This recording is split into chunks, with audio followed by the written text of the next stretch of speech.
Hello,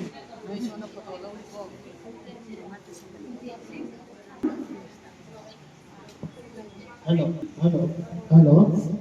hello, hello, hello, hello.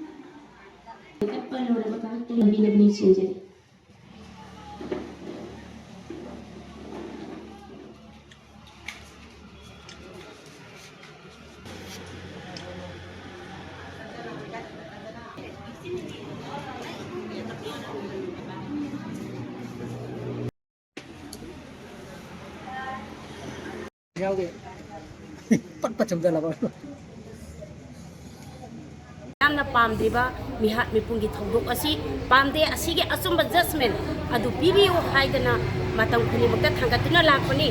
adu bu laibak thibedi ekoina tasena ekoi mihat asi mataw karamna sikribano haiba khangri tanja asida laibak phabadegi telangana yamna marik chumlaba photo kaya puthraktana miyamda masi fake accountant natte haidana mayamda phongdokraba matungda gasina laibak thibedegi 2023 da ekoi Manipur government Manipur Prajagi, I Napangandaba, Manipur Prajagi, Lobo Pazana, a quick Sandoma, quite season never hateaba, Adugumba, a quick governor Singina, Amadi, Lobo, Miam Prajagi, Lantumpunga Pangam Driba Singina, Seranana, Nasidi, a quick just Amasungai do Pidana, a quick peg accountant, Haidana Tulokpa, Masi Prajana Yaning de, Miam Yaning de, Asida Sunatana. Ekoi matang kudi makta Manipur gi pajabu asumna he he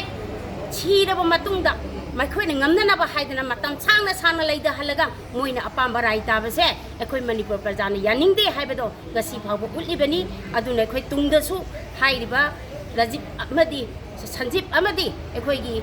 TS Rabina gi asigum laba mihat mipul asi tasine ekoi yaning de makhoi gi asumba rai hujik su ekoi pibi na bagadama ekoi gi mari leinaba Loda, adi mari lain ba government da puthok pina ba gidama ngasi magso haikat laikat tamdana makoy bi ikai khumna useri besini